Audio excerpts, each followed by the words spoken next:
Здравствуйте, товарищи. And I recently had the opportunity to sit down and check out the preview build of Mountain Blade with Fire and Sword. And I'm going to tell you about some of the new additions and enhancements they're going to make to the game, as well telling you why you should be excited about the return of Mountain Blade all over again. With Fire and Sword starts out the same way any other Mountain Blade game would.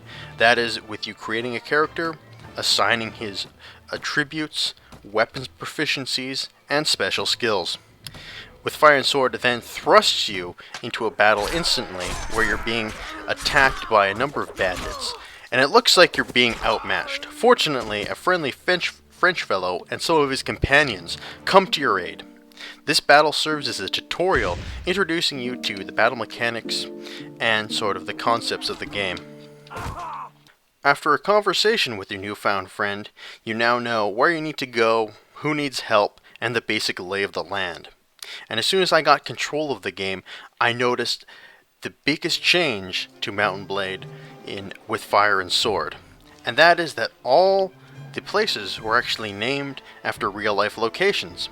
And then I zoomed out and noticed that this game actually takes place in Eastern Europe, not in some fantasy continent. That means 5 brand new factions are added into the game, and those new factions are the Kingdom of Sweden, the Polish-Lithuanian Republic, the Zaporozhian Cossacks, the Muscovite Tsardom, and the Crimean Khanate. You also quickly learn that there's already a great war happening. Currently, the Cossacks are fighting for their independence against the Polish-Lithuanian Republic, and seeing this as the perfect opportunity to regain some lost land and get revenge against the Poles, the Russians have allied with the Cossacks and also declared war. While the Swedish kingdom and the Crimean Khanate sit on the sidelines waiting for the perfect opportunity to join this war and either ally with one of the factions or just backstab them and go at it alone. Now, once you've taken in the story and observed the new landscape, just as with other Mountain Blade games, you are free to do whatever you want, do whatever you want, fight whoever you want, and the game is entirely open to you at the starting point. And of course, when it comes to building your army and assembling your troops, you're going to need to take one new addition in with Fire and Sword into careful consideration, and that is firearms.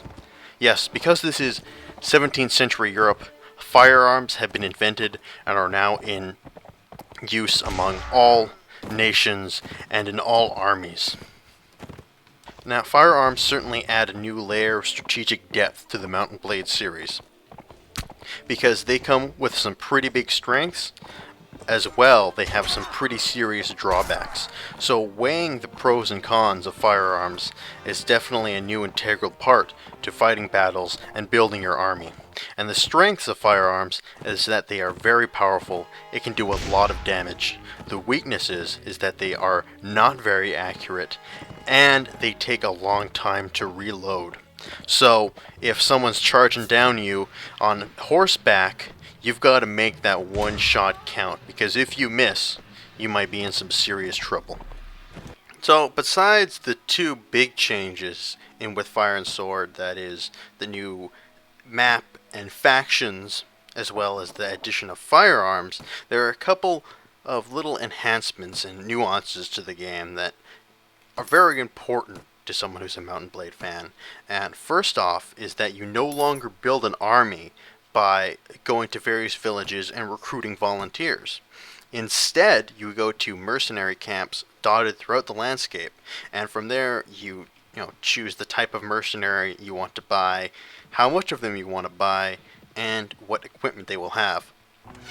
And this allows a far greater choice and control over your army composition, because you get to choose exactly how many men of what type you want in your army and how exactly you're going to equip them. There's also a new special mission quest structure in the game, and these quests seem to be more involved than previous quests from Mountain Blade games. For example, I took on a special mission from the Tsar of Moscow, which involved me traveling around the state, meeting various princes and lords, and robbing a caravan and taking those goods and give them over to some Russian soldiers in desperate need of them. There are still many more things to discover and explore in Mountain Blade with Fire and Sword. However, the preview copy that I had only had the first couple levels of experience and play, so I was unable to achieve my dream of having vast blocks of Russian musketmen mow down enemy opposition. But I'm still extremely excited for the game, and you should all continue to check back to www.josephestalin.com for continued updates and coverage for the upcoming expansion to the Mountain Blade series with Fire and Sword.